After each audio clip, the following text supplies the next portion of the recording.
my birthday! Ta-da!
Hey friend, welcome back to my channel. I'm really glad that you are here today for this January vlog. So you can see what I've been doing all January so far. As you saw in the very first clips, I always kick off the brand new year with my birthday. So my birthday was January 5th. So I just relaxed with my parents, enjoyed the day. It was just always a good day. Birthdays are always a blessing to live to see another one. So I'm thanking God for that. And we are now well into January and rolling with the new year. So let me know in the comments below how your new year is going so far. I want to know how the new year's going. How has your January been? Are you feeling excited and hopeful about the new year? Are you feeling like, I don't know, we'll wait and see? Just let me know where you are right now with the new year.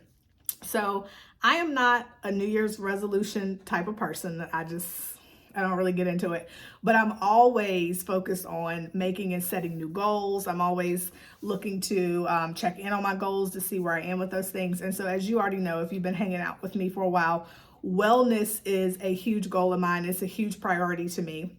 And wellness to me is not just working out and eating healthy, although those things are very, very important. But wellness to me is very holistic. It encompasses a lot of different things. So wellness to me is your spiritual well-being. Like, how are you with your relationship with God? How is that? So doing check-ins to see like where you are, where I am with my relationship with God. Am I drifting? Is it, what it was before? Speaking of drifting, I just finished this really great, I love Audible. So I just finished Christine Cain's book, How Did I Get Here? That book is so good. It talks about drifting away from God. And the thing about drifting is it can be so subtle that you don't even realize you've drifted. It can be weeks, months, years have gone by, and then you have drifted away from God. You didn't drop your anchor. So it's a great book. And I just finished listening to that one not too long ago. So that's a great book if you're looking for something to read for the new year. But so I'm checking in and just doing some self-checks to see like where I am spiritually with my wellness. Where am I mentally and emotionally with my wellness? Like, am I mentally taking care of myself? Am I taking care of my body? Am I taking care of my emotions? Are my emotions up and down and going with all the ways? What am I doing to check in on those things? And then a new part, and definitely physical wellness, definitely eating healthy foods, working out, taking care of my physical body. We only have one body. here in the earth. And so the thing is, no matter what we want to do, what we want to accomplish in the earth, we want to be in the best health of our life. We want to be as well as possible. The Bible says, I pray that you would be in health and prosper even as your soul prospers. So just as we are growing and developing and doing all the things we want to do, and we are, growing, we want to make sure that we're healthy, and we want to make sure that we're well, and we want to make sure that we're capable to do all the things that God put us here to do. So checking in spiritually, mentally, emotionally, physically, making sure all those things are good to go, making sure all those areas are growing. And so the newest area of wellness I want to add this year is financial wellness, because that is also very, very important. So what I'm doing personally, one of my biggest goals for the year, I am reading Get Good with Money. Have you all read this book? Tiffany Aliche, she goes by the Budgetnista. And so this year, this is my focus. My focus for financial wellness for 2022 is to get good with money, okay? So all the things that I want to be able to do in life, I want to have a family, I want to build businesses, I want to build ministries, and all those things require that I'm well and that my soul is prospering, but also that financially I'm well. So I want to make sure that I have my finances in order. I want to work on my budget and making sure my budget is in order. I want to make sure I know where my money is going and coming. I want to make sure I'm being a good steward of all that God is sending me and giving me, because it doesn't make sense to be like, Lord, increase my territory. Lord, expand my borders. The prayers we pray. Lord, give me more. Lord, do this, Lord, do that. But then I'm not stewarding well the money that he's already given me. So I want to be a good steward in this year. And I want to make sure all the money that he sends to me, all the money that he releases to me, that I'm doing a good job of taking care of it. And that I'm looking at where it's all going. What am I buying? What am I eating out? Am I shopping too much? Am I clicking that Amazon button a little too much? So those are the things that I'm looking at this year, and I'm going to be walking through chapter by chapter. Her book says 10 simple steps to becoming financially whole. So that is my goal, to really work on financial wholeness, financial wellness. I'm on chapter 2 so far. The first couple of chapters are really focusing on creating a budget. Making sure you have a simple budget, so you know what money you have coming in, what money is going out, and just kind of watching those things carefully. So that's as far as I am so far. So I'm going back through cleaning up my own personal budgeting things, cleaning up some business things, more so my personal stuff. It has to be cleaned up and tidied up and say, oh, I bought this, and this. Let me clean that up a little bit. So that's where I am. Those are my goals for the new year. I'll be checking in with you guys throughout the year to tell you how it's going. Am I sticking to it? Am I doing what I'm supposed to be doing? So I trust that you guys will hold me accountable. Definitely let me know, what are your goals for the new year? What are you focusing on? Do you have a big area that you're focusing on, or a big couple of areas that you're focusing on? I definitely want to hear all about it. So that's pretty much it for now. Just focusing on wellness, being well in every area of my life. And so that is where I am. So I think that's it for now. I'm going to check in with you guys later. So let's get into the vlog. So I told y'all in my morning routine video, which I'll link above, that this year I'm reading 365 prayers and activations for entering the courts of heaven, written by Robert Henderson. And so each day there's a devotional. It starts with a scripture, gives you the little meditation or the passage, and then ends with a prayer. And I'm really, really enjoying this book so far. It's very powerful, and it's just giving me a lot to think about each day as I start the day, and giving me a short prayer to pray. So I'm really enjoying that. So other than that, today they're calling for snow. So we got a little snow coming. So I'm just going to run to the grocery store, make sure I have everything I need, clean up the kitchen, and that is pretty much it for today.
we did get some snow. Let me know in the comments, what do you do on snow days? On snow days, I pretty much just stay in the house. I don't go anywhere. Cook, clean, relax, watch movies, do nothing, and look out the window, right?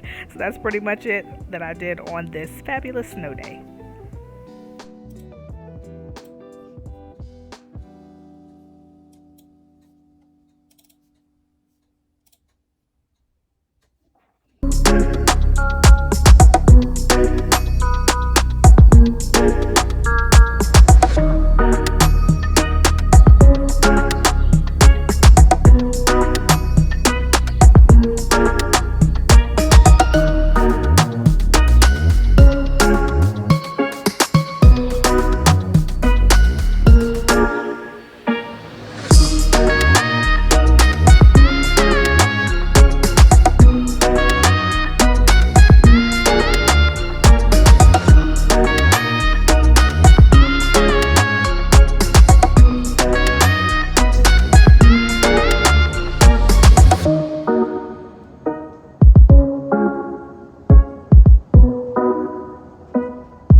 All right, y'all, so let's talk about school. So I think I mentioned in my last video that I haven't even talked about school on this channel. I don't even know why, but it just hadn't really come up.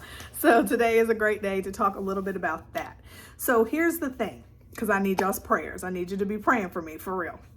Here's the thing, probably almost 3 years ago, I went back to school to do a doctoral program in education and leadership. So I think you all already know that I was a teacher for a while, worked in elementary school for 5 years, and I was a curriculum coordinator for 4 years after that.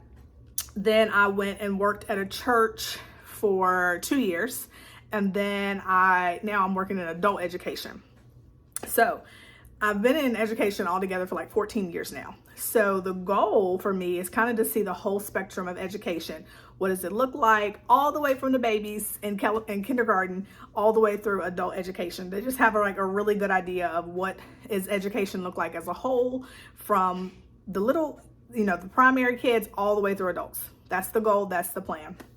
So I got my bachelor's degree in elementary education. So that was when I went to college at A&T. So I got my bachelor's there in elementary education. Then I got my first master's degree in elementary education from Elon University. And then I got my second master's degree in educational leadership. And then, so like through all of that, I'm working in all the places I was just telling you about. And then I was like, oh, you know what? How do I bring all this together? How do I bring education together with ministry to do what I really feel like God is calling me and leading me to do? So that's kind of been the plan and the goal. So probably almost 3 years ago, I enrolled in a doctoral program through Liberty, which was like the perfect blend of education and ministry. So initially I just was looking around for programs like, well, maybe I'll, work on my doctorate. We'll see. So when I found that they had a program that blended education and ministry, I was like, oh, wow, this is exactly, what I was looking for. This would kind of be perfect. Let me just call them and get some information. So I called them, told them a little bit about, what I was looking for, my past experience, my past degrees. And they were like, oh, wow, you should sign up right now. We're about to start the next semester. And I was like, whoa, they were taking me really fast, but it made sense. And I felt like, it was what God was leading me to do. So I jumped in and started the program. Now, here's the thing. It was smooth sailing all the way through. The classes were great. Oh, it's completely online, by the way. So it's 100% online because I just could not do traditional sitting in a classroom anymore. I had it. So that was that. But it was 100% online. So I could do, the classes whenever. We only do one class a semester. No, it lasts like the whole time. So it's one class per semester, and you do one class in the spring, one class in the summer, one class in the fall. That's the schedule. And so all of that was going well. When I tell you just smooth sailing, like the coursework was good, the textbooks and things they had us reading and learning, all was well. Flying through, A's and B's, everything's great. So I get to the last part, the final year, which was like last year, the beginning of 2021. The final year really is just doing your research. So all along the path, you're learning about studying and research and dissertation, and what is the dissertation journey? What does that process look like? So we're learning all that. So I get to the last year where now it's time for me to, even the parts like writing the initial 2 or 3 chapters of the dissertation, doing great. So I get to the last part where it's time to actually do the research. So my particular study is I was focused on new pastors. So those who are new pastoral leaders, and my thought was around mentorship. Do brand new pastors to a church within 1 to 5 years of experience, do they have adequate mentors? Are they feeling supported when they step into church leadership and they start leading a church? Or whether it's, they step into a church that's already going and growing, or they step into or they do their own brand new church plant. Either way, they're a brand new leader. They're a novice Christian leader. So a brand new senior leader. They're the senior pastor of the church, not even an associate minister or, different parts like that. The actual senior leader of the church is who I was focused on.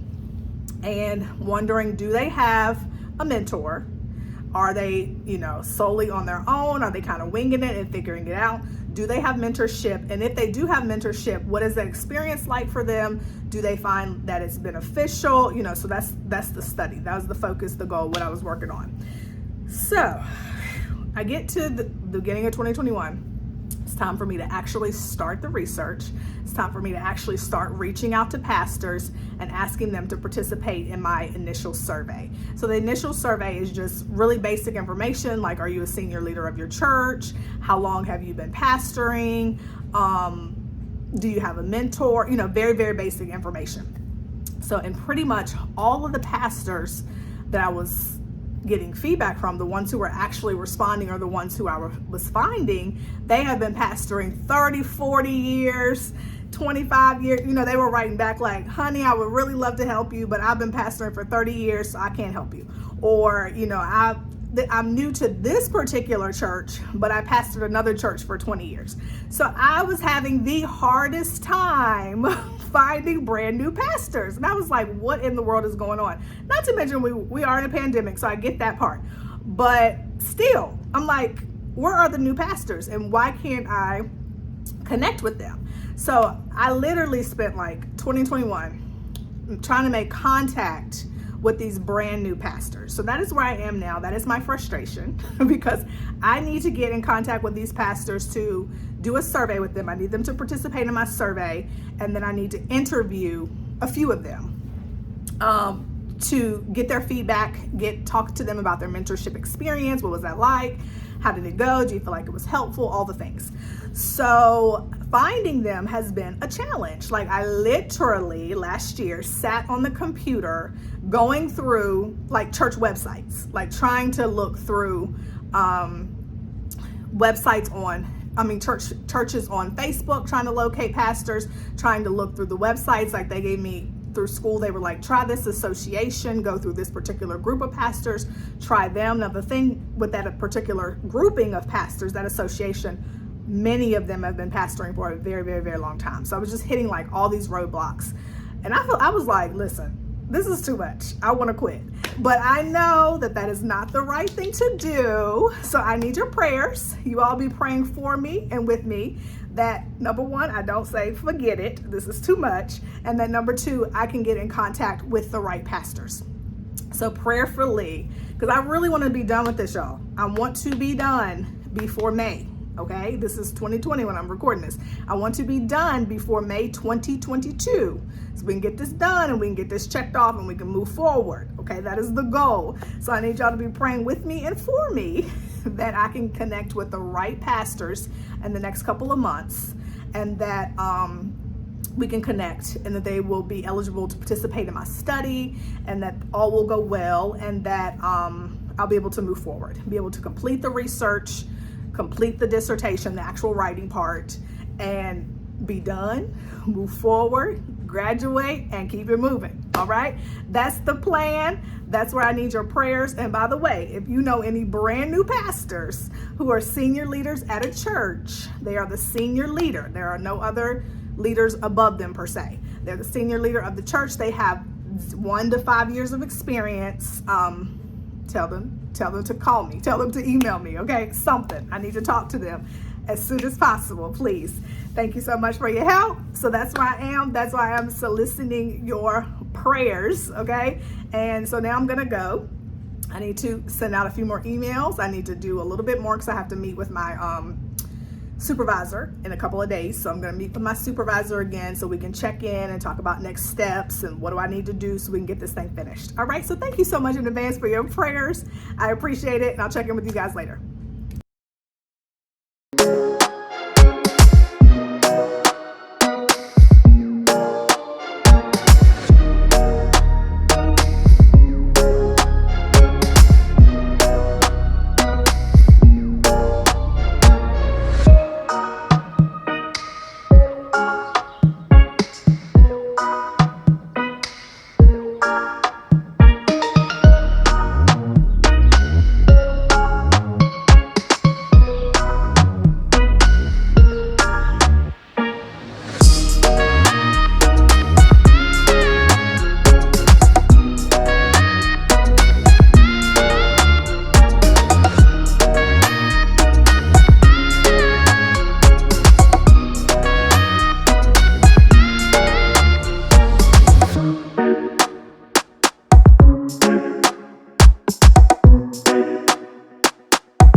If my words are not pleasing to God, then I will run the risk of derailing my destiny because I have spoken out of turn and out of order. So let's look at some of the things that God is saying about the word. Let's look through these scriptures. Let's look through the word. All right. I wanted to talk about the First Amendment. I put it in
All right, friends, thanks so much for checking out my January vlog. I appreciate you sticking with me to the end.